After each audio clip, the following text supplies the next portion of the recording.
everyone, thanks for hopping on to our weekly AMA. My name is Heidi.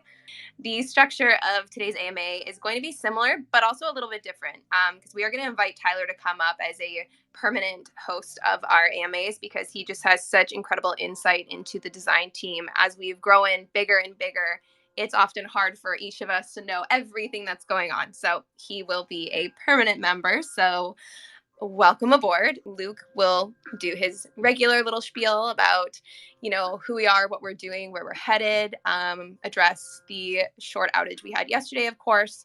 And then Tyler will give us some updates on the roadmap, the team, everything associated to that. And then I'll hop in with a couple community updates. And then, of course, we will answer any questions you have. So please request to come up on stage with us here if you want to talk live with us.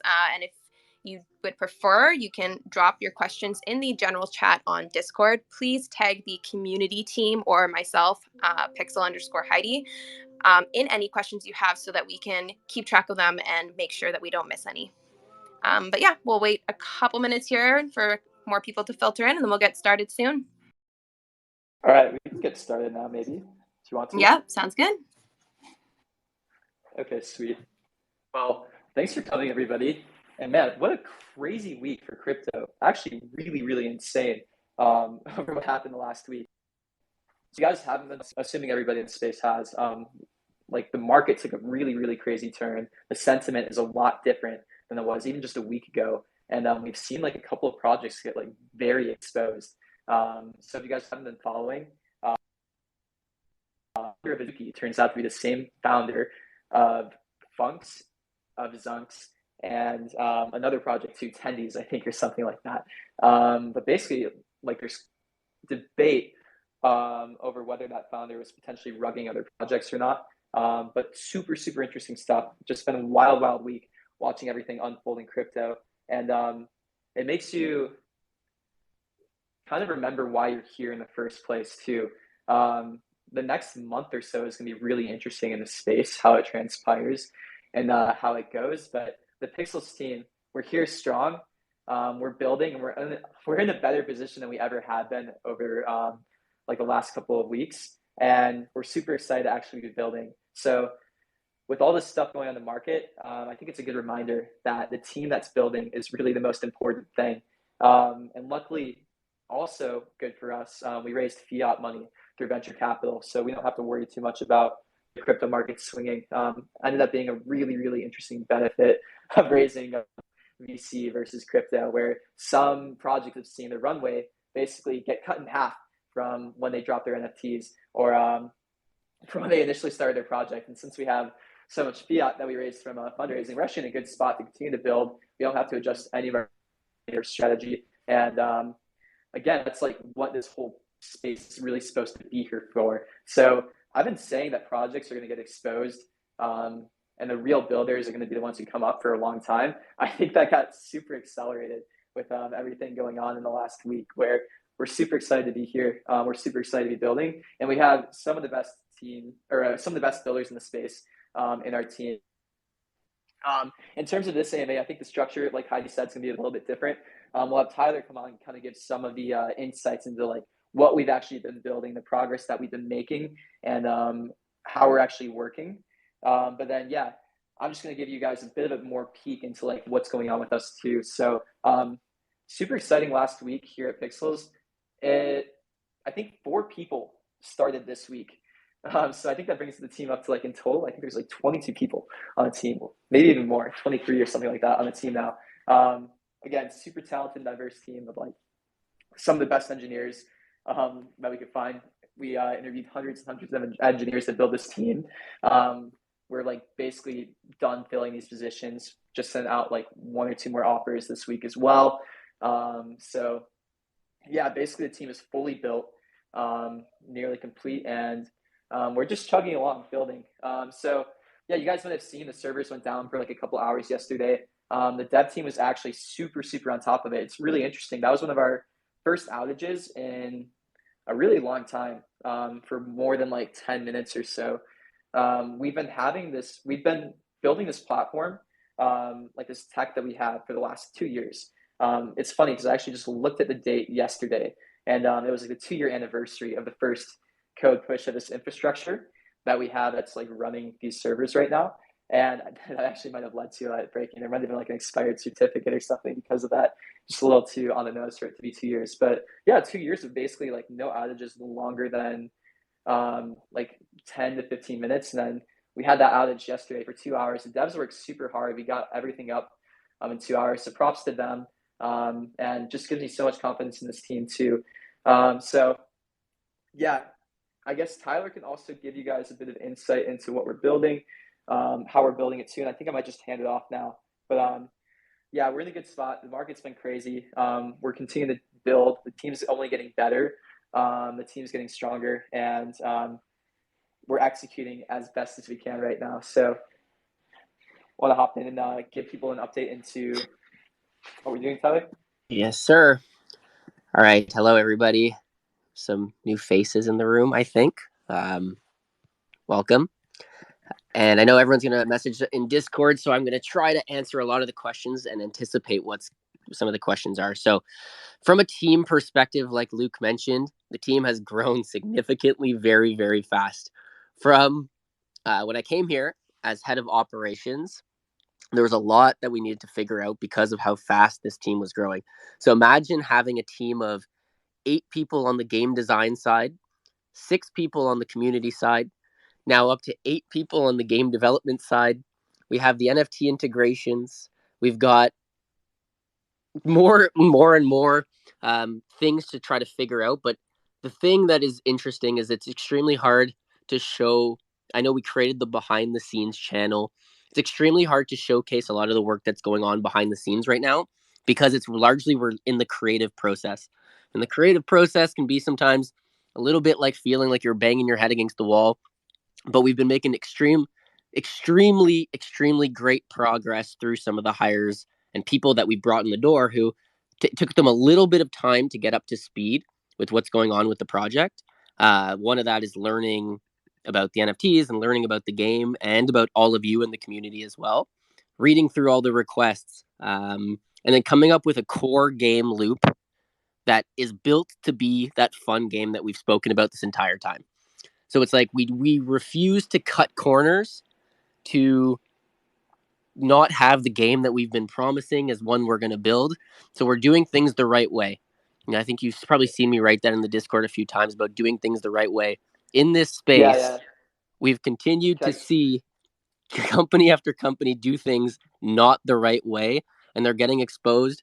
And that's also why you can see our faces here. We really do have nothing to hide, and we're going to try to be as transparent as possible through it. So with that being said, I would like to go through a little bit of the game design stuff on that front of what we've been doing to kind of share some light into what that core loop could look like. I'm not going to go too in depth. Okay, go Can I ahead. jump in and just give a bit of insight too? Yeah, so there has been like a bit of shift in our strategy too. So we really wanted to be like giving updates every single week, but we realized actually we need to take some time back and like really make sure that we're taking the right approach to how we build and how we grow. So there's been like a bit of a tax that we're paying basically too. So there's a bit of behind the scenes work that's been going on where like for example, we jumped in right after the NFT, just start like building out game features, realized, okay, wait, if we want to actually make a really good game, which is the whole point of what we're doing, like the whole thesis here, like the idea is play to earn. Like the state of the space is awful. There's really no fun games in the play to earn space. If we want to succeed and actually drop a token and drop a like play to earn ecosystem that does well, we need to go back and actually make sure that we're building like a really fun game. So basically the last month or so, we've been like kind of redoing some of the pre-production work, making sure we're actually building the right thing. In startups and in this space, that's actually kind of like the thing that you really need to be looking for. You might have a talented team, you might have a team that can execute or have executed in the past, but if they're not building the right thing, then the project's dead in the water from the get-go. You're going to waste all that time, all that money, all that energy. So we've taken some time and like really invested into making sure our game design is super locked down, and we're actually building a good game first. And that starts with like the pre-production, which you can't skip that. That's some like hard work that we're like redoing to make sure it's super nailed down. And then in the back end too, with all this tech, we realized, okay, we want a system that scales even better than we have. We want to prep for, Axie infinity levels of scale. So like we want to prep and get our infrastructure ready for like 100,000 concurrent users. So there's been a bit of work that's been getting put in place with that too. And that's kind of what Tyler's been going through and getting ready for us. Yeah. So, yeah, exactly. So on that front, there's been a lot of movement. And one of those is deciding what type of game do we want to build and what type of brand are we going to build. So there we've moved on that brand project, which we'd mentioned, which has started. So we're kind of starting to decide what are those core brand values that we're going to exist by? What are what is our purpose as a company? And kind of outlining some key concepts. And obviously, one thing that's been obvious for me since I've joined this company is the transparency of our brand. So, to be fully transparent, let me just jump in. I'm going to just pull up my notes here on game updates. So, right now we are a pre-alpha game, and that is like we said, we released that version of the game and we started coming out with features and features and features, and Luke was the only one who had built all of this code, and now we're up to 6 engineers with more coming.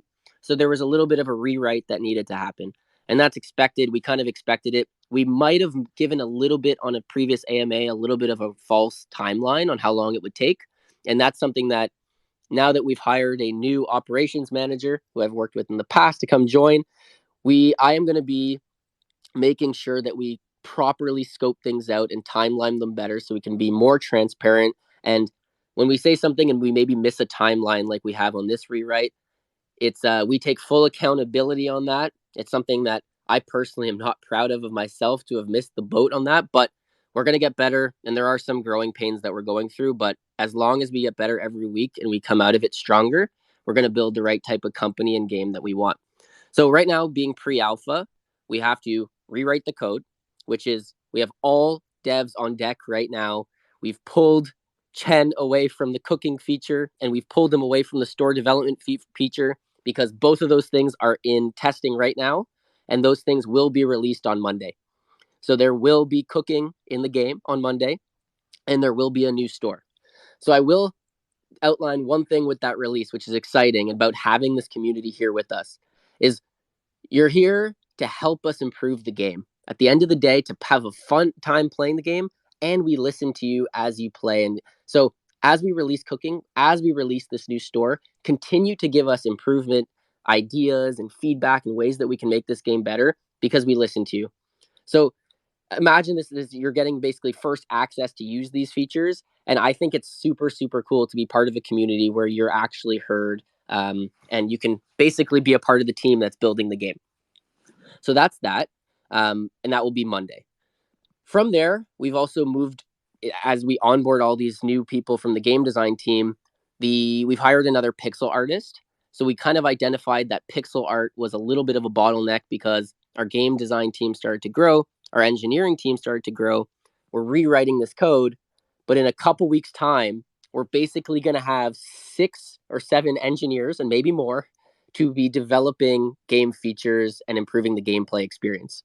So we kind of noticed, as we're building all this high level game design, we're going to need a ton of pixel art. So we brought in another pixel artist who has worked, and I think he's actually in the room, Sergey, who has worked with Yvonne in the past. So there's that familiarity there of the two of them, and the work that's already being created within a day of him being onboarded. It is so cool, and we're so excited about where this game can go. So Sergey, I know we have the behind the scenes channel, and Yvonne posts there and people like to see it. His work is truly amazing, and I can't wait for all of you to see it in game, but also in the behind the scenes channel.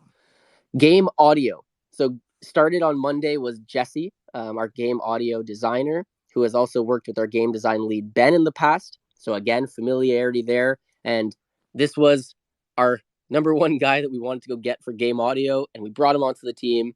He's super cool. So excited to basically get all the different sounds around the game, because we know how much improved experience can be with really cool, nice polish around the game.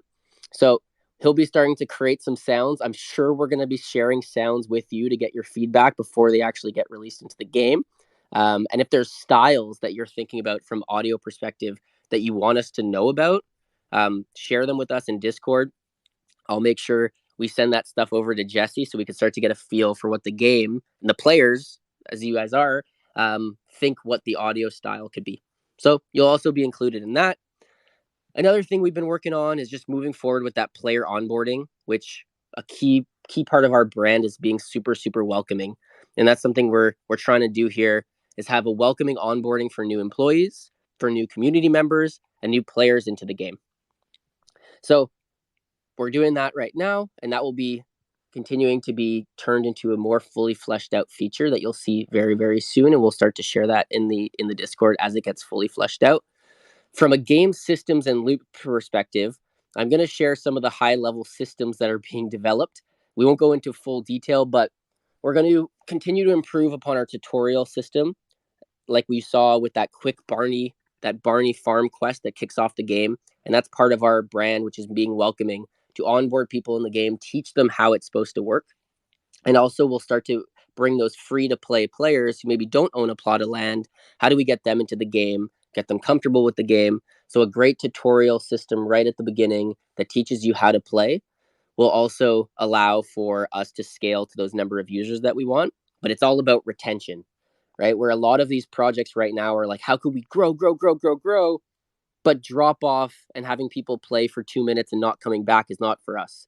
We want to have people coming, playing, and staying, and choosing to spend a lot of their time playing Pixels because the game is so fun. And that's one thing. Resource collection system. So part of that right now is we do have planting, and you can grow your crops. But there's some other resources that we want to start bringing into the game as this rewrite wraps up, similar to Stardew Valley, where you can collect other things. So the game starts to shift a little bit in terms of you don't just get crops. It's maybe going to move a little bit and steer from farming into other areas a little bit, which this resource collection system will allow us to do. There will be more systematic systems that we're building, like to make sure we can properly implement sound into the game, have different things placed all around the map that you can interact with properly, like you'd expect in other games. Crafting system. So cooking actually becomes part of a larger crafting system. So we built cooking, but cooking actually is a subset. And there will be other things that you can craft. So if resource wise, we start to bring wood into the game where you can cut down trees, grow trees, collect wood. Woodworking becomes another crafting system, which is very similar to the cooking system. So we can basically modularly use that code to create ways for you to turn wood into new items in game. And building all the basic admin tools for our internal team of game designers to be able to quickly create quests, tutorials, and in-game elements like you might have seen with that Easter egg quest really quickly. So that's where it's a lot of the legwork that we're doing right now, is to unlock our ability to move quicker down the line. So yeah, I'm excited. I'm really excited to get through this rewrite and start to really rock and roll as a team. So that's kind of my update from the game design side. From the game development side, I know they've been heads down working so hard to get this rewrite fully done.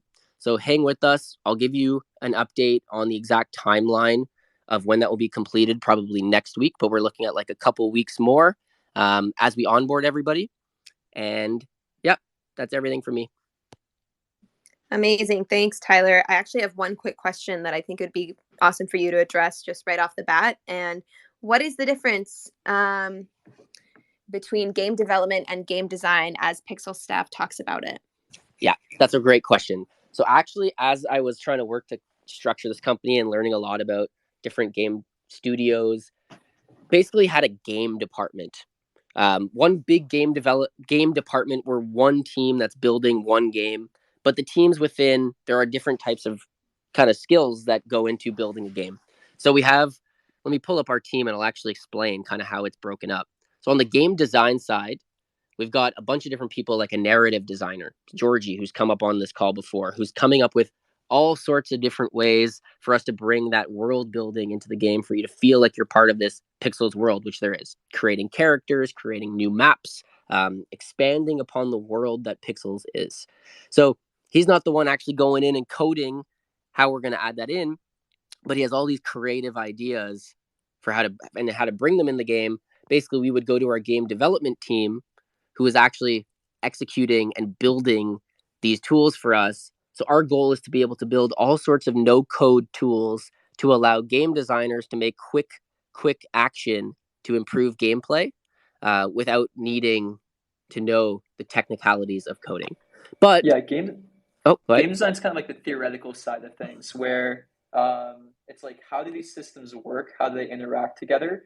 And just like kind of thinking about it from like user experience without writing any code, which is actually like a more than just a job. It's like a team of people that needs to do that, which is like, yeah, if you come from the startup world, basically how people design features is normally you have like one product designer who kind of like, you have like a CEO maybe who like directs like, oh, we should be building this. And the product designer comes in and kind of like actually makes it look like how it should. And then developers go and code it. That doesn't work in gaming because everything is so complex where it's like if you were to build a product and you just had somebody who codes like front end code and they didn't know how to do any back end code, they wouldn't be able to build a whole product. Game design kind of works in a similar way too, where there's like a lot of different disciplines that need to come together to build a full experience. Sometimes you'll find like one person that has multiple skills like that, but really it needs like you need the whole team to do the game design side. That's literally just theoretical. Without the developers, like none of the game would still be built.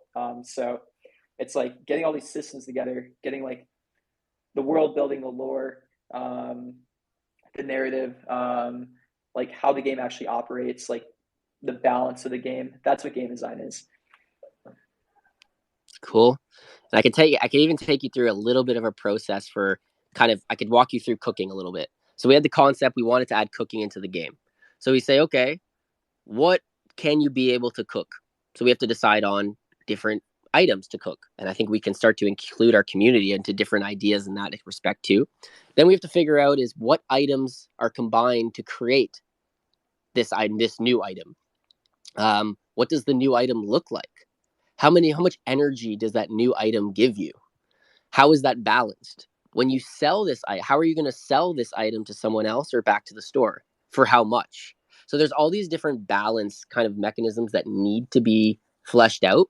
And then there's like the polish and adding that flair to the game that's expected. We don't want to build a game that just is like, it's just a game. We want it to be wow, and that wow experience is largely coming from our game design team to make it fun, entertaining, and something that gets you to spend your time playing Pixels. So we'll be more transparent with this game design process with you moving forward, but our game development and game design team is going to start working a lot more closely together to get these features pumped out and into the actual game quicker once we get our game development team back from rewriting code.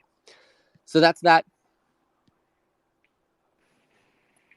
Okay, awesome. Good answer. And so I guess we can move on to some community updates. I'm going to start just including integrations in our community updates because that is really what they are. They're a part of our initiative to expand on our community and invite more people to us. So I will be addressing all of that under community updates. So I wanted to start with something we've been working on a lot recently, and it's hard to define it, but basically reworking this community team. And I know I've touched on this so many times in a lot of different meetings and a lot of different ways, but just to formally kind of talk to it on the AMA, I think would be important.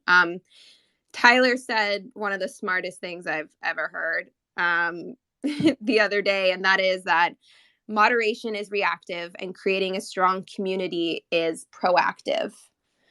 And that really struck a chord with me in that, we have these team of moderators, but they're doing so much more than that. So how can we empower them to do even more and create such an incredible culture? Because they really are the face of our brand. So you've probably seen me post about like, oh, we have these specific roles now. And that's just like a part of the initiative. So I just wanted to quickly, speak to that.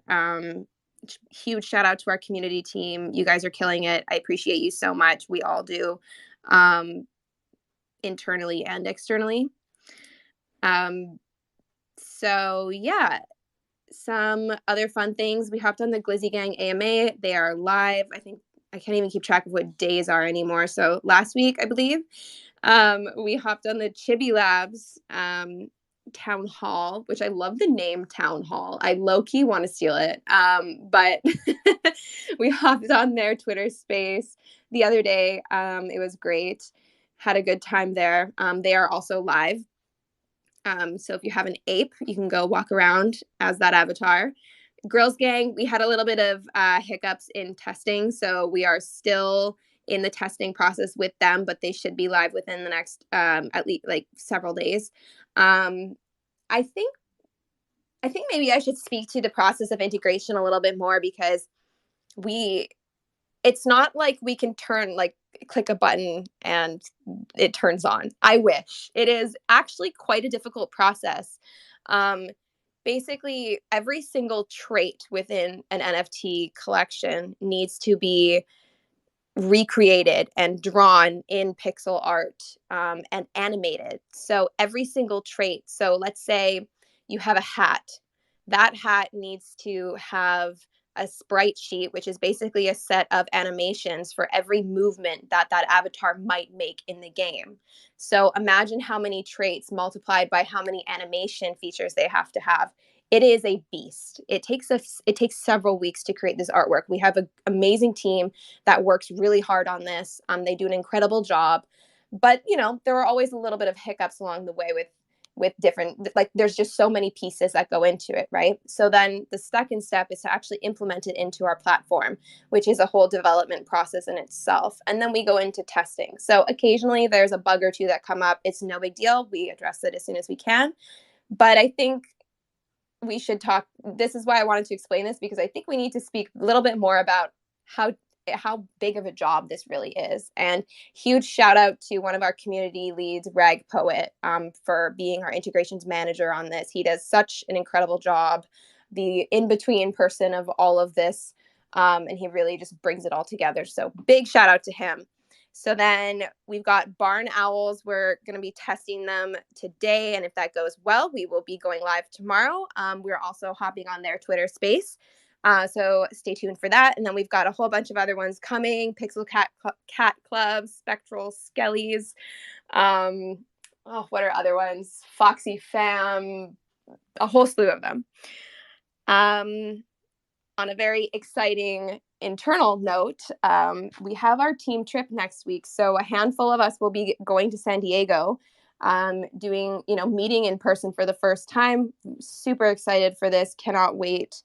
And if any of you are in the San Diego area, please reach out to one of us or reach out to me. We can see about meeting up somehow along the way. That would be really fun. We've also, along with this initiative of the community team becoming more formalized, and these roles, we've started doing a lot of Discord games. And at first I thought we were only going to do like 1 or 2 a week, but it seems like our mods are throwing them like every day. So having a great time with that. And the prize is a little fun thing in game, usually an energy drink. So kind of a fun way to tie the game to our Discord as well. And then someone asked about merch. So the merch is coming. It's not going to be coming with this new store update, unfortunately. It's going to have to wait until after the rewrite is finished, which means it's still a little bit out. But it is what it is. And don't fret, it is definitely coming. I'm very, very excited to get them in your hands. But yeah, so that's the community update. And we can now move on to questions. So Blue's Clue is always the first to request. Let's bring him on up. What's up, Tiff?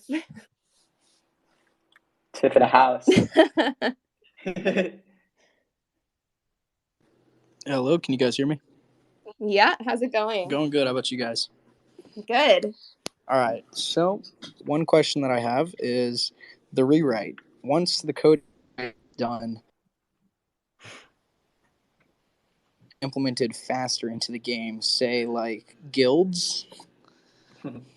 Yeah, I mean, so that's the point of why we're doing it. Number one, to like allow us to scale even further, and then number two, to put in better development practices so that we can actually build much quicker. So, I mean, for example, we're switching from like pure JavaScript to TypeScript, which is annoying, but the whole code base was in JavaScript before. So now we have like more clear typing for people to actually like come into the code base, like develop quicker, less bugs all around and stuff like that. I don't know where we're at with guild features. That's something I'm going to keep honestly fighting for internally. But then also, like, what kills game development is not getting proper scoping done. One of the new game designers that we brought in, actually, his whole job is to come in and like help us with systems design, and then also help us like actually make sure that we're not over scoping and building out too much. And he's just been like, it sucks when it happens sometimes. So he's just been like, is this in scope? Is that in scope?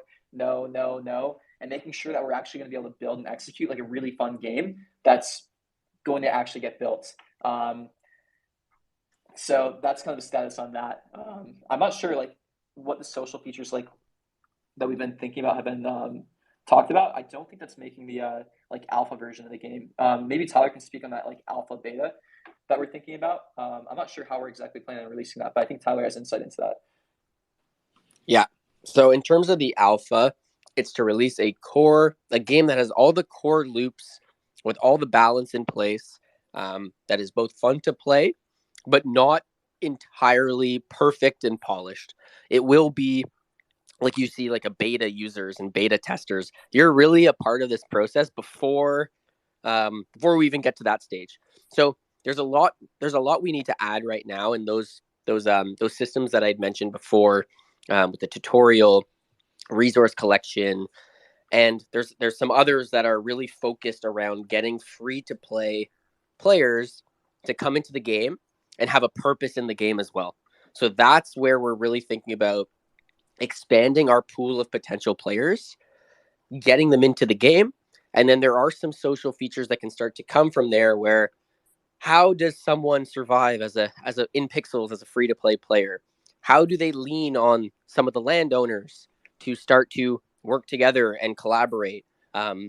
So social features, it's definitely something we're not pushing away and saying we're not doing. We're just going to get that core game that could allow us to play, grow, retain users, and then start to build out from there onto those, which are more of which are great to have features, but they're not going to get us to that core loop phase. So we are working right now. We kind of need to know, as a new team, we kind of need to figure out our engineering velocity before I'm going to come out here and say, I promise by this date and this time that we will have this feature. So that's going to start to become more clear to our team. And once we kind of get through that phase, you'll start to see a fully fleshed out roadmap of what's coming. And as an alpha user and a beta user, you'll be along for the ride and testing with us and building with us. So yeah, all these things are coming. We're not talking years though. Like we're talking. So the reason why we want to scope down things is basically like to de-risk on our end. We want to make sure that we can get out like the core of what our game is as quick as possible, so we can actually figure out through playtime, is this game actually fun? Is this like core experience that we're offering actually good? So we're still talking like timeline of like months, but not like years out in horizon. We'll get like a better idea of like what exactly that looks like too. I also think, okay, I see a question in Discord, which might kind of lean into this too. What genre of game would you call Pixels, or what genre do you plan to try to make it? So maybe Tyler can answer that. But I think we had like such a long genre name when we were doing like our initial GDD game design document. Yeah, maybe Tyler can give an update on what that looks like. I think the official thing was like resource management and development. Yeah. In that genre, games like Surviving on Mars or even Stardew Valley is really ache into that too. Yeah. So right now, I would call the game a multiplayer farming simulator as it's currently out and released. What we want to move towards is more of a multiplayer online resource management and development game. So expanding outside of just farming and bringing more elements into the game, more diversity, more things to collect, more things to do. But then there's that development aspect of working to growing your crops, growing your inventory resources that you own, but also personally growing in the game. How does your character grow? How does your land start to develop? So there's so many ways that this kind of game, and there's a lot of games that are out there that kind of fit this genre. But being that multiplayer, where I know our comparison is Stardew Valley, we do, and some other games, we are now that we've solidified this, there's a lot that we're starting to pull from other games, inspiration from other games to make it our own. And we think we're going to sit in a really nice place to create a really cool game. based on having this genre set. And it's actually helped us in scoping features down.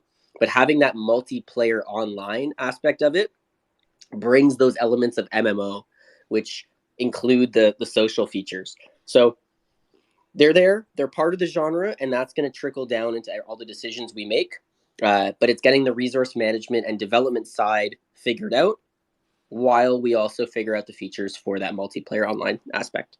Yeah, what's awesome is we're not like really copying other games now. It's like we are really stepping into like our own genre and our own like type of game. We're actually offering something unique, that was one of the things I was a little bit worried about when we started stepping into this of like, okay, are we just creating a game experience that is like another game but Web3? But no, we're really like designing our own game, and we're really stepping into this too, getting more clearly defined. And I'm pretty excited about the direction that we're going. I think we're really creating something special here. All right, so another question I have is, so in September I'll be leaving for boot camp and I will not be able to farm for a few weeks. So I was wondering if by September or sometime around there you guys will have a feature where I could like stake my land or something like that.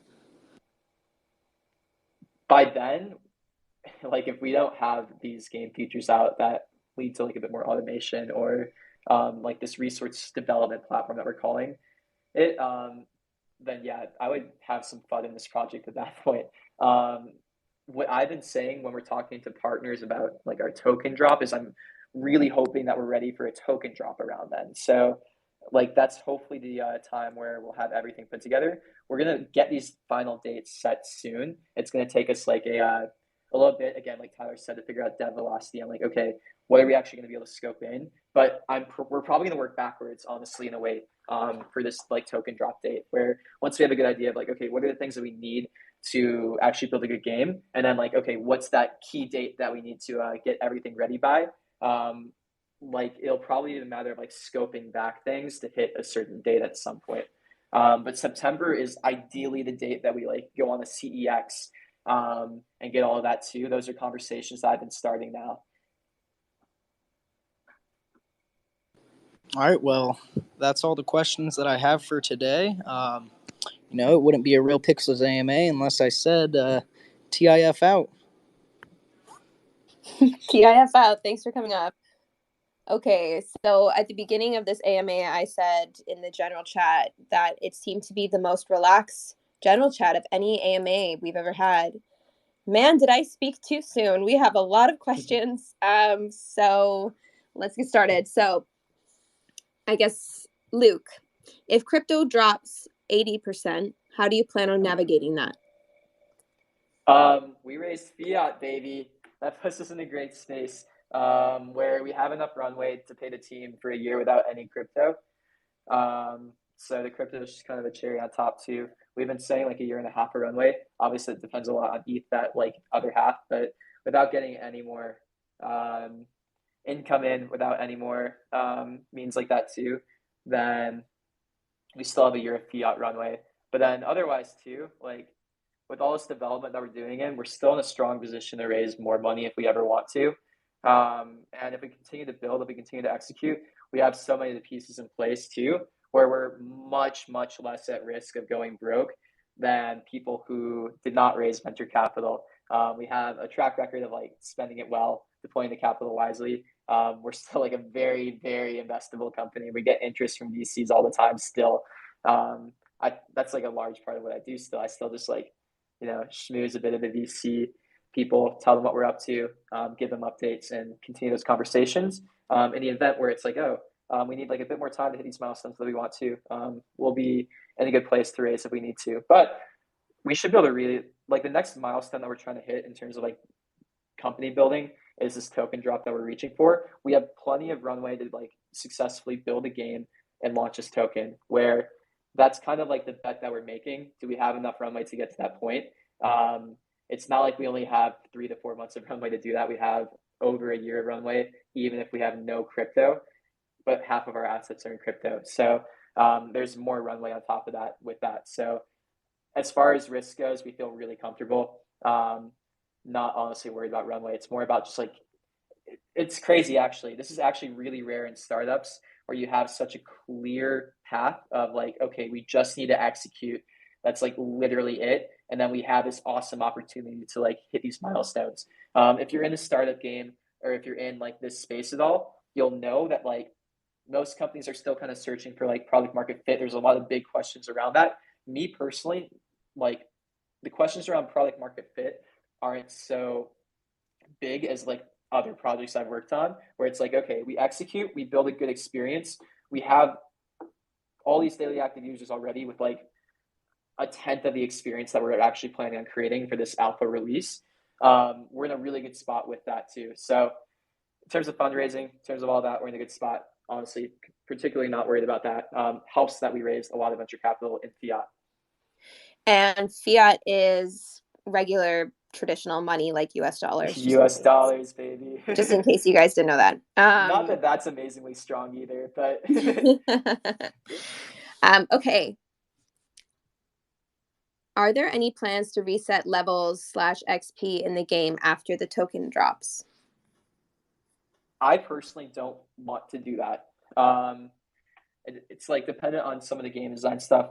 One thing that we talked about was like a prestige like system, but the key thing is like I'm always going to fight through this community to like keep the progress that they made in the game in any way that we can, or at least respect that as much as possible. Where we can't make any promises around this, but there might be a situation where like our game designer is like going to be so adamant, like, no, this needs to be like a level playing field for this reason or this reason.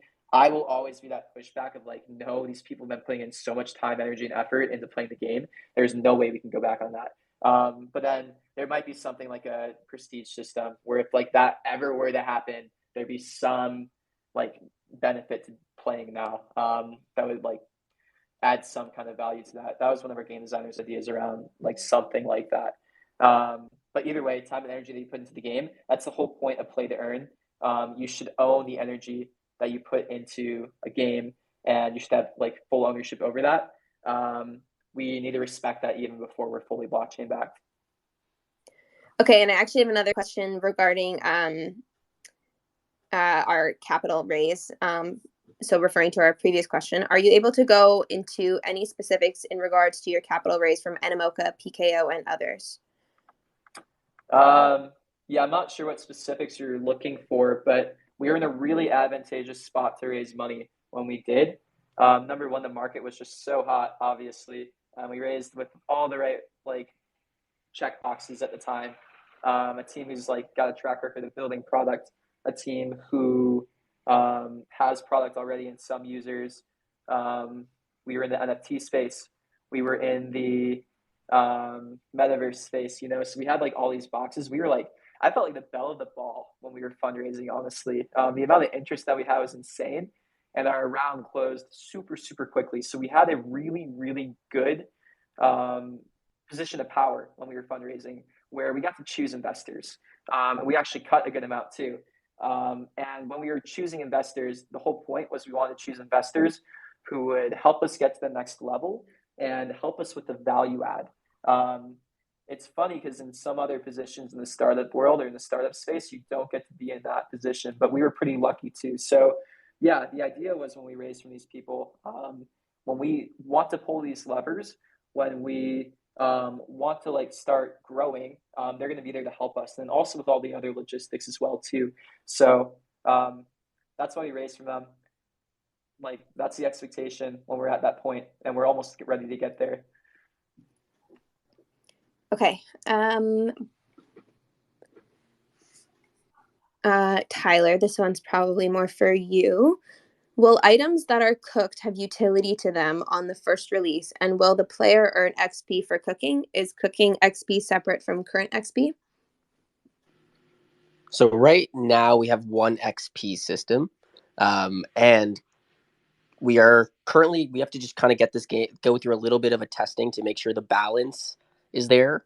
So there is aspect of when we release things that, like we kind of had with the energy drink, where the balance wasn't fully there. That's part of this process of getting a feature released. So there is going to be, I need to go back and look exactly what the benefits are to the certain items right now, but there will be cooking released, you will be able to have ownership of this new item. And then when you eat this item, we need to figure out how it boosts your health and your energy and so on. And a lot of the balance comes back to effort per hour and the amount of benefit that you get for that thing. And this spans across all features. So in terms of bringing in Andrew, this game designer who's very focused on systems, it's very interesting to see how all these systems kind of play together. So that's where we're going to basically lean. We need to lean on this community to make sure we're testing and testing and testing on that balance, and that you provide the feedback to us on gameplay. It's basically like we can go out and hire an external QA team, which we probably will do to have that second level. But the best thing is we have this team and this group and this community right here, and we are going to definitely lean on you for all your feedback as this goes out and as these new features go out. It's super appreciated and is going to actually really, really help us build a better game. Yeah, so game balance is interesting too because it's not just mathematical.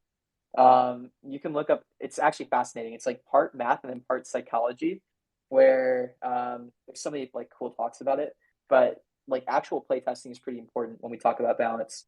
So we're going to do the best that we can to balance it via math. But also, yeah, just actually getting it in your hands, getting feedback, and like making sure that what we're building feels balanced too is important. Okay. Any plan to integrate any sort of speed run or challenges in game? Speed run. I'm not really sure Oh what yeah, that is. yeah. That was something that we had talked about when we were doing like when we had these quests built out. It's funny because like our own internal QA, I would test the game all the time, and me and some other people who were testing the game would like always compete to see who could get through the quest the quickest. Um, that's what they mean by that.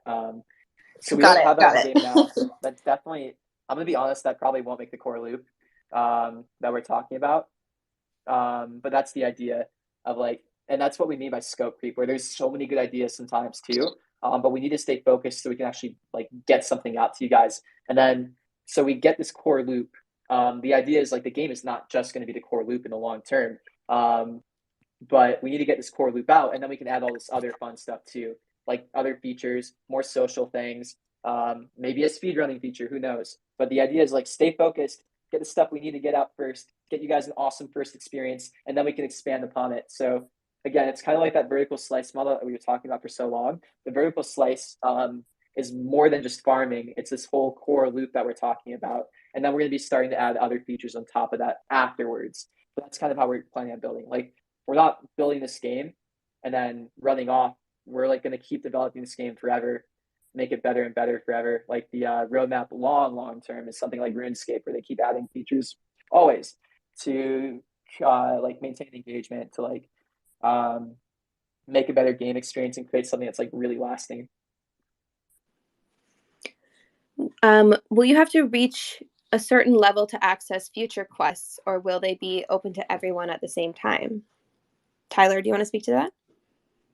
Yeah, the questing system is something we're going to, like, as you hear that question, you kind of can hear it as levels and scope.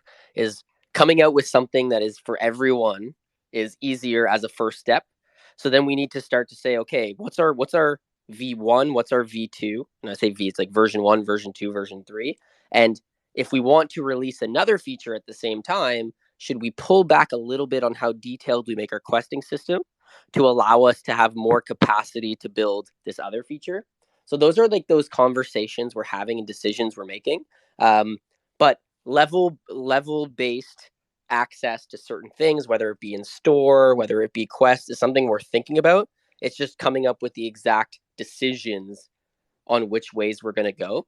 Those are a lot of the conversations when I mentioned like game design banging our head against the wall. We're not actually, we're just having those conversations to decide which will bring the most value to players that are currently here, and to get this new influx of new players who come and really like the game. So the reason we're doing this rewrite also though is to create like all this content, like something like a quest. Like that content will be way easier to generate after this rewrite, where we're creating systems that kind of make it so that we don't have to like hard code in new quests or things like that, where it's more like a internal scripting language or like no code eventually. But that's the idea too. So like we're kind of paying a tax right now when we're going through all this rewrite stuff, where it's like we're trying to make systems like that to create new content much easier. One awesome question I just saw in the Discord, I think we should address this one right now, is what core game loop, not tied to resource stacking or cooking, do you think will be the strongest way to keep people coming back? I love the features and getting to farm and cook soon, but just curious to know more about what it leads to. Why farm? Why cook? Means to what end? So this is the perfect question because this gives us a ton of context into what we're doing. So this is exactly the thing that sent us back to the whole game design pre-production stages. This was something that we didn't have a clear vision on 2 months ago, and we saw as an issue. And this is why we were like, okay, we need to take some time, get additional help, and focus on systems design to close this loop. And this is what we mean when there's a loop. If you have this question of like, why am I doing this? Means to what end? That means there's a loop that's open and not closed. And that's this core loop that we're like working on designing and fixing. So if you look into this genre of resource development and management, you'll see that it's actually like quite fun and quite anxiety inducing sometimes. I love these kinds of games. Survival on Mars is a really good example of like what that genre in a single player mode can look like when it's like super, super in depth. But basically, it's like this idea of creating a more and more awesome space to build, creating something that feels like you're making a lot of progress in, and then something that has like a lot of interconnected pieces that need to like be managed. So there's strategic decisions that you need to make to create like the best space that you can to maximize output in different areas and to maintain different areas that you have as well too. So putting all the puzzle pieces together, managing them, and like seeing how it all fits together, that's kind of like the puzzle in these games, which is super fun. And that's kind of the core loop that we're focusing on first. And then we want to add other loops after that. But core loop needs to be first and foremost the focus, getting out experience where you're like, oh, yes, I need to like do this because of this. That's what we mean when we're saying this. And that's the time, effort, and energy that's been going into game design. Okay, we have a ton of questions, so let's get through them quickly.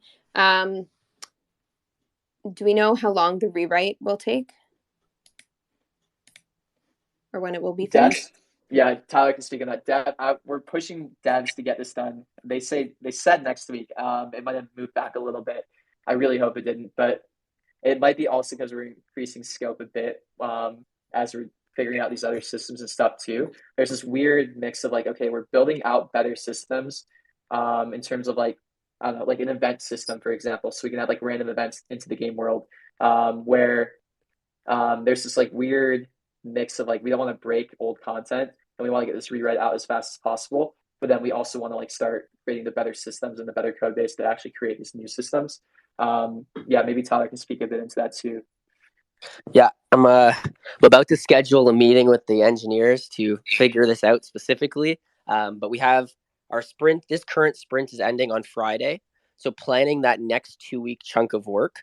Ideally, by the end of that, we have something where we can start moving into actually developing those new systems that have been in the works. So we'll see exactly how it goes. It might move into a little bit of that sprint after the next one. But with our engineering capacity going up and having all hands move on to the rewrite right now, we're going to try our best to get through it by the end of next sprint. I'm not promising that because it actually is hard for us to tell. But once we get through that, we're going to already have the features that we are going to be building are going to be fully baked, ready to be passed off to development to start going. So these things are happening in parallel. So while the engineers are over there in one side, game design is in another side, preparing for that moment where we basically, and I'm so excited for this too, to get access to these hands and these people to start working together as a team. It's kind of felt like we're in like these little groups right now in these pockets, but let me have that meeting with them. Let's get an official date that we think will be ready to move on. And then I'm really, really excited to see the velocity that this engineering team that we have can move at, because we have some big rock stars here. Great It's talent, and you stupidly see it already. talented. Exactly. One thing about the rewrite too, though, is I think it'll be like it'll be invisible, but not invisible to you guys. Where it's like, okay, the systems that we built are actually going to be like much less buggy, and a lot more scalable. But you might also like it might just look a lot of the same too. But the underlying infrastructure, the underlying code base is so much better. It's like a lot of lessons I've learned over 2 years, like passing on to the engineering team, and then also like their much better experience than me even. And then also we'll be in person this next week too, all the engineers as well. So that'll be super fun. I actually just got my hands dirty with coding again recently too. I might jump into the rewrite a little bit too. I'll probably be the one working on spatial video chat, so I'm super excited about that. And then also, oh my god, we're about to start working on all the blockchain stuff too. That's basically going to development as soon as that's done. One of our engineers is basically going to go full time into the blockchain development when they're done rewriting the core code base, getting all these like game systems in place. And like even me, I'm meeting with Polygon tomorrow to start talking about like, okay, is that the right chain to build on? I'm update on that. Pretty sure it is. Excited to see like what that looks like, what support they can give us if we choose to build on Polygon. But yeah, that whole side of things is moving. Also, tokenomics and all that's been moving too. So yeah, there's so many things going on in parallel. It's been super exciting. Team's in place. Team is ready to freaking attack all this. Okay, tons of questions here. So, is there any feature like a possible world picker or farm picker featuring talks with game slash design team, something like WoW or RuneScape type? Yes, something like that. So I don't know how much me and Tyler can talk about that. It's still getting designed a bit. But basically, there's two things that we're thinking about when we're thinking about the game. Um, it's how do we get people who don't own land to get engaged and play with the game? And then, like, obviously, how do we make landowners feel like they like have a good and awesome experience as well too. But the really important thing for all of us to succeed is we can't just rely on a player base of only landowners. That would give us okay max 2,500 daily active users. It's not very good. It's not a game that you can build a base around. So the idea is we want to make it so that there's some kind of like system in place that like hooks up people who don't own land to people who do own land. That's getting designed. Maybe Tyler can speak on that a bit, but I think that's kind of what you're getting at, like in terms of like farm picker. So that mechanic looks a little bit different than what it looks like now, where you just go to somebody's farm, maybe at random, or maybe you see it in the like come farm with me channel. That's actually gonna be like one of the core mechanics of the game. I think we said it's gonna be in the beta release, but that's something that we need to release before we drop this token, basically. Yeah, it's interesting to be in the community so heavily and sharing so much while we're still in the works of developing it. So we're going to try to share as much as we can because there's still moving parts that we have to figure out. But essentially, if you own a plot of land right now, a large plot of land, you should have a large plot of land. If you have a small NFT plot of land that is worth certain value, I can promise you, and I know where Luke says he's going to fight for these things, our whole game design team understands that there needs to be value, significant value created for holders of the NFT land, and that it needs to be balanced with someone new that comes. So there are features that we're discussing for how does someone who comes without the NFT plot of land resource collect, manage, and develop in this land, but also have those people provide value to those landholders, those bigger landholders. So I don't want to drop too much on this feature because we're still figuring it out Yeah, you don't have specifically. to. But let us keep figuring this out. But it does for all landholders of the NFT.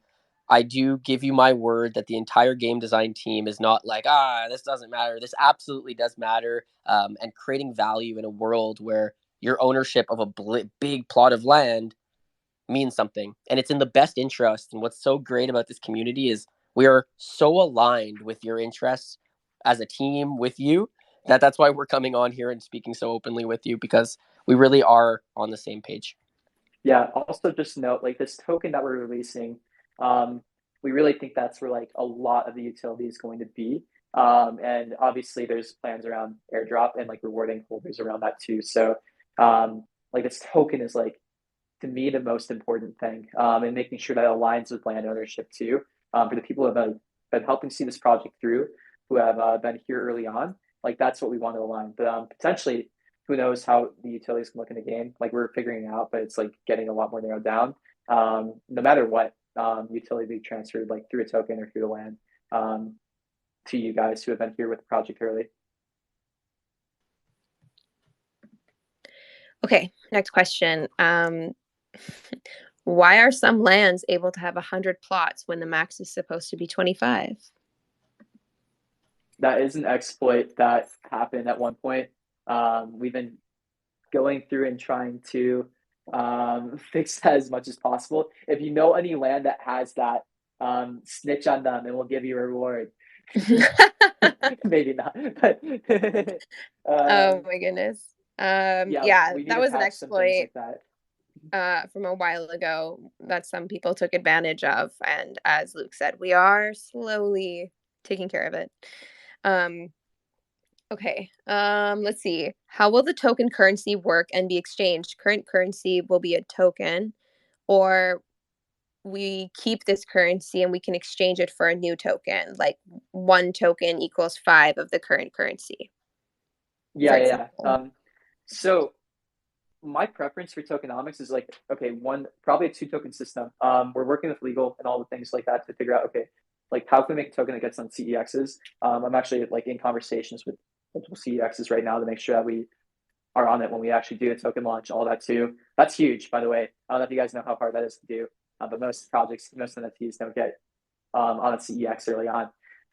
But then in terms of like the actual tokenomics and structure, I really want a token integrated like as close to the gameplay as possible. We're also talking with other people too to explore potentially like that system that was just mentioned in that question of like, okay, maybe like a free to play token or a token that's like a bit less valuable. And then like a token that's like a bit more valuable for in-game utility that would be exchanged like that. So we're still debating what the tokenomics would look like with each of those systems.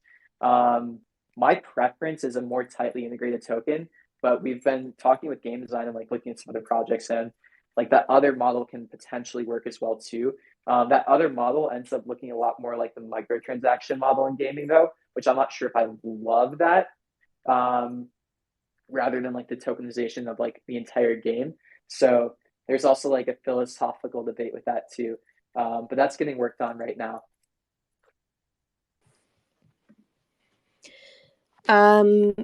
Will there still be new NFT launches with other skills?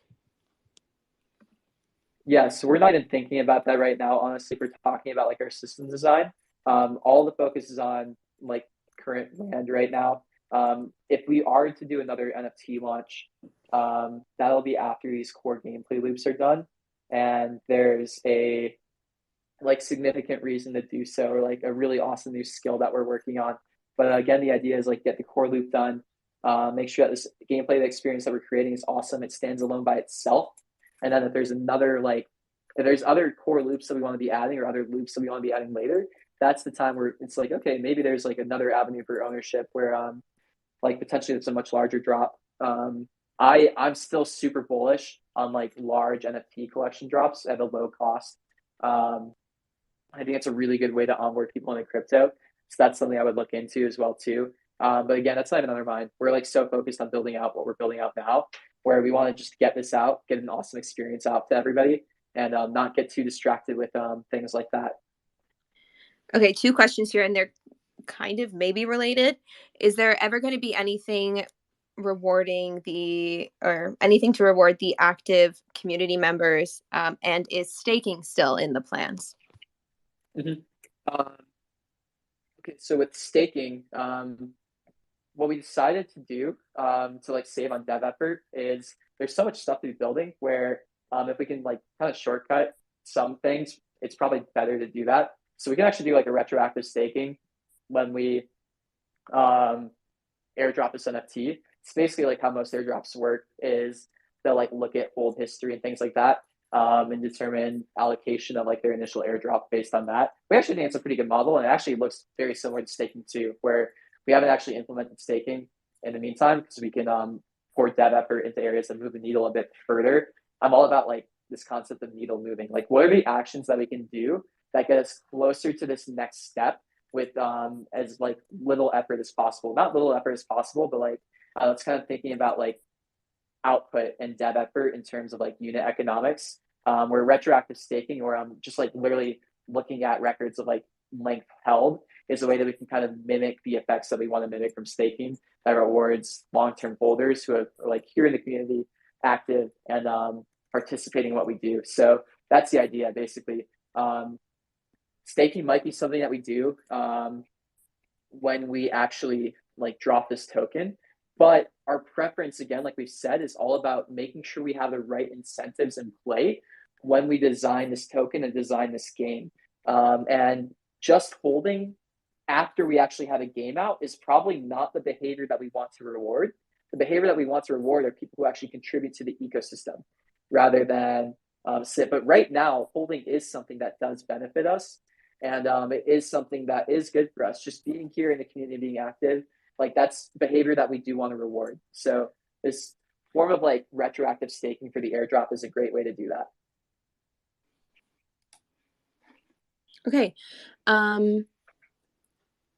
What is the best way to provide feedback on gameplay? So I can actually speak to that. There's two different things there. First is we have a Canny, which is basically a website where you can go in and share any feedback, suggestions, literally anything you want, and then people can actually vote it on, upvote it as well. So then we can see what the most popular requests are, which is really cool. And so if you want to share in that, you can go to a channel on our Discord, feature requests, and there's a link to it there.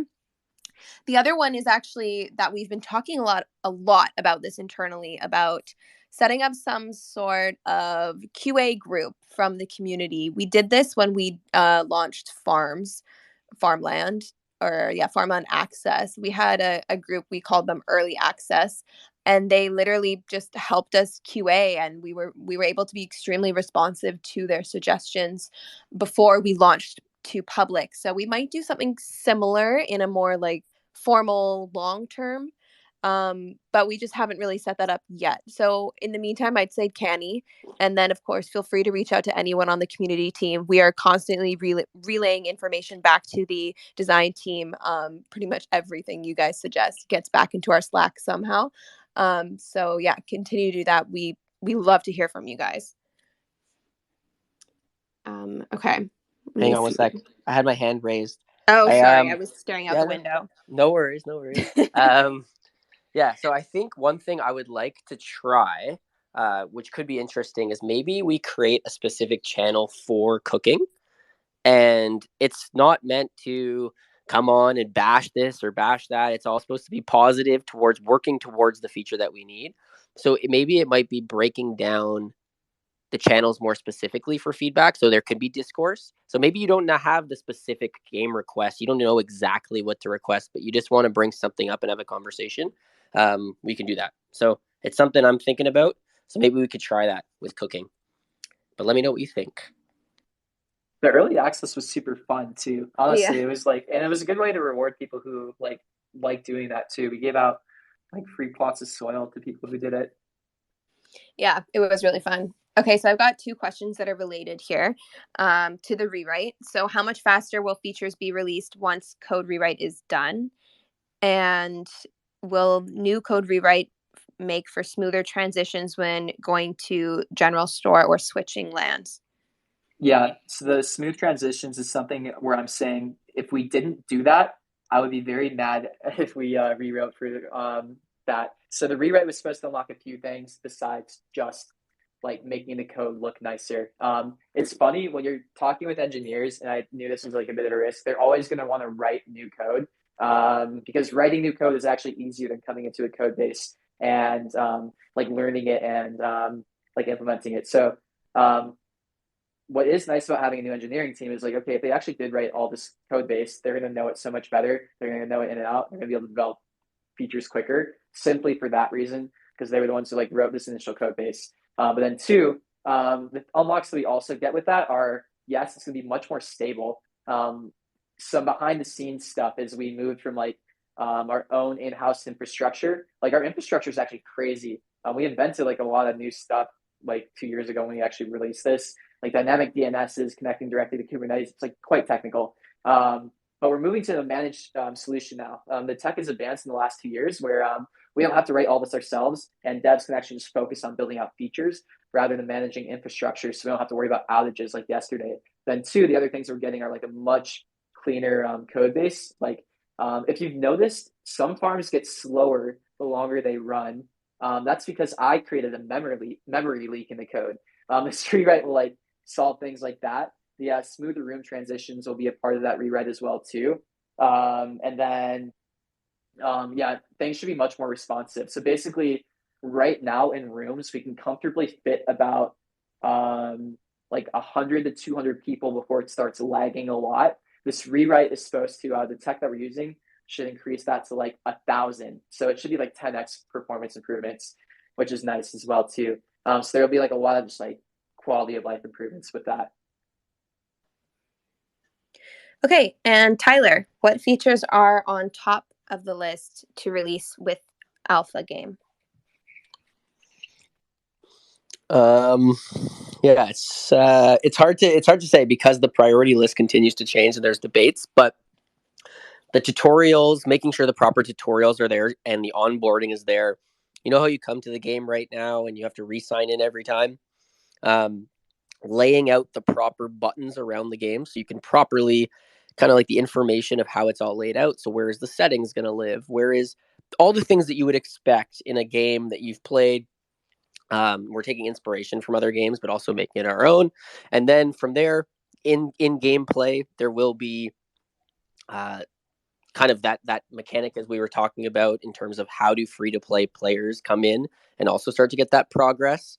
There will be that crafting system where you can create new items by combining other items, which also help you to continue to grow and develop inside the world.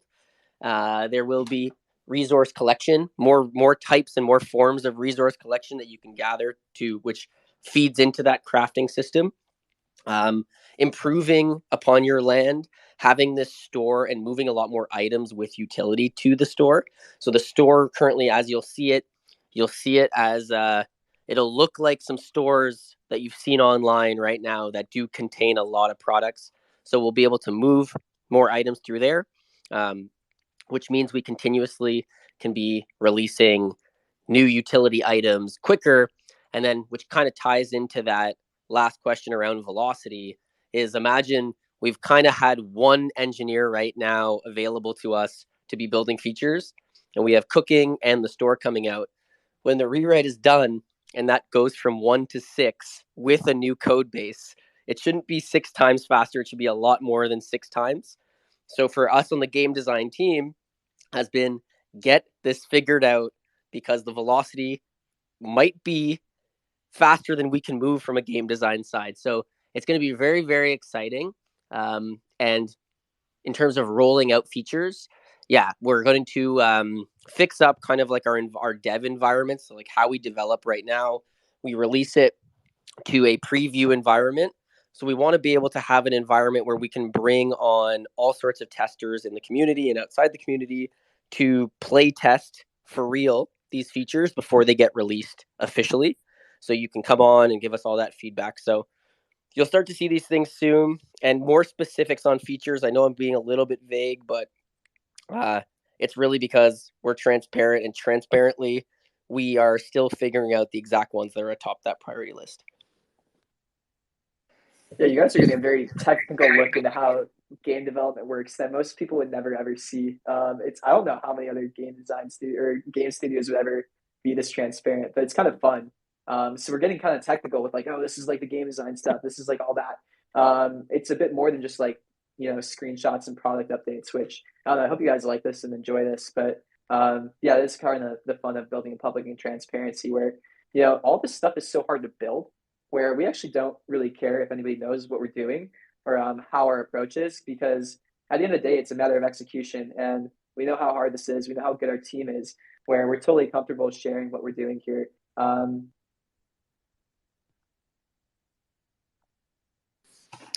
Okay, let me look back here.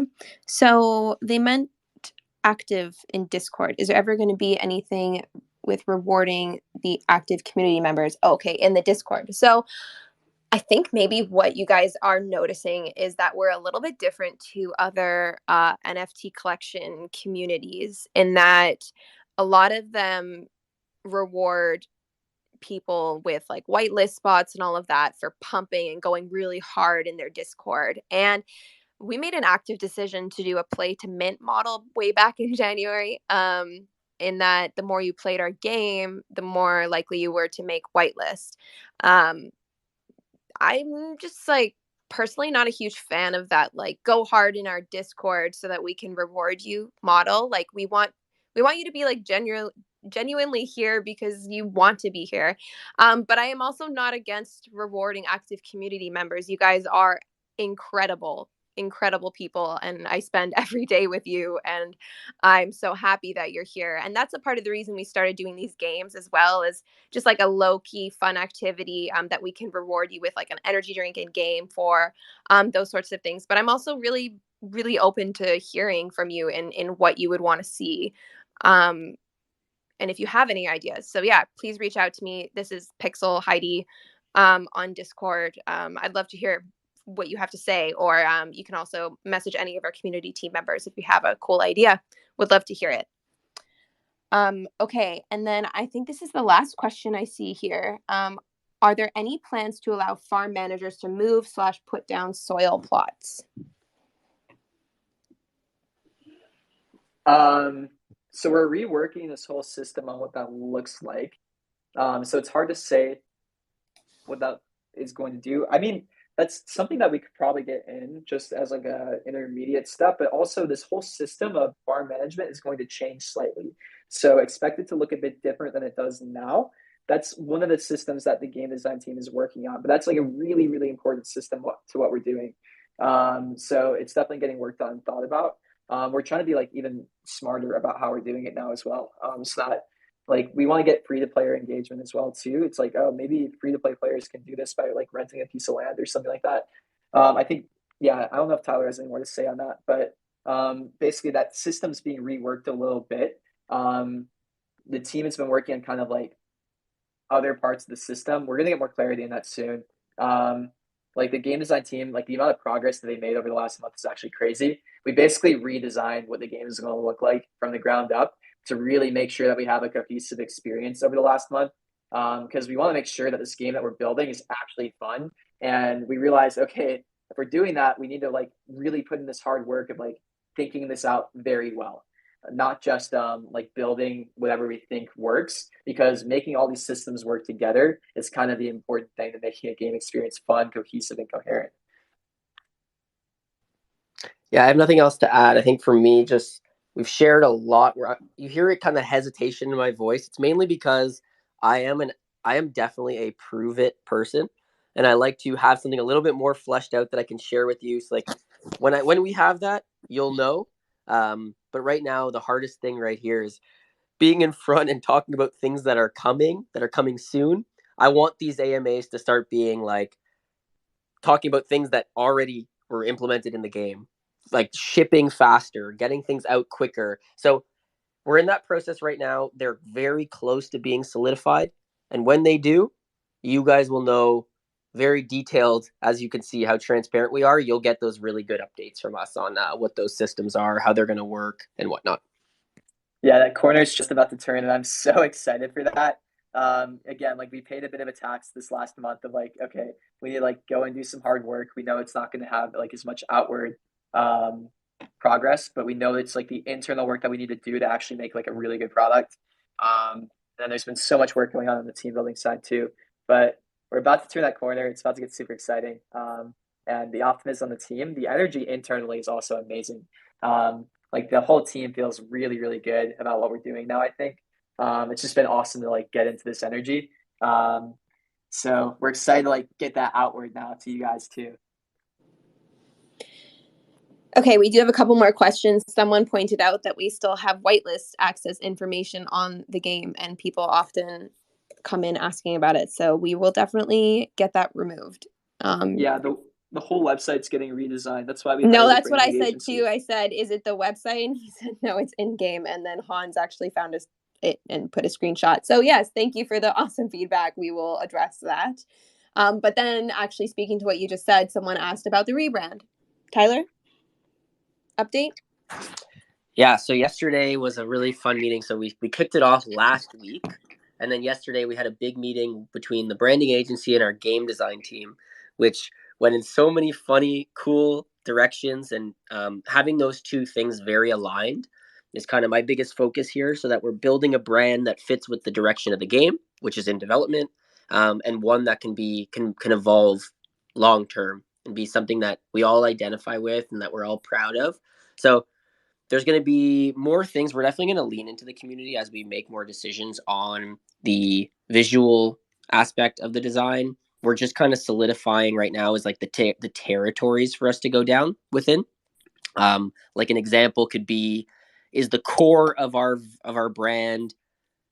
Let me give you one example, like nourishment, for example. So one of the options that the branding agency provided us was like the brand purpose. We exist to nourish the hearts and minds of our community. Not to say that is going to be the one we select, but we're kind of looking very, very high level at the brand and why we exist, and then to have everything trickle down from there, through how we speak, how we look, and how the game is actually going to be built. So there will be more updates coming soon. We're just kicking off so many projects at the same time that it's like we're in that like initial kickoff phase. But as things get more fleshed out, it's like I think we're going to be having so much information to share that we're going to have to like really communicate it clearly, because we don't want there to be so much that's happening at the same time.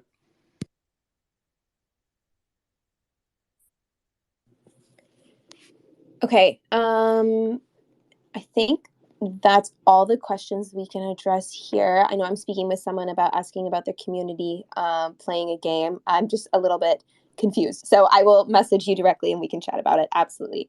But yeah, looks like those are all the questions. Any last minute questions, please throw them in the general chat on our Discord. But this has been a longer one, but it's because you guys have asked so many incredible questions. We dove really deep into a lot of technical information as well. So yeah, great time as always. Doesn't look like we have any more questions, so we will call it here. And if you have any last minute ones, please tag the community team in our general chat and we will respond. Have a great rest of your day, guys. Thanks for coming.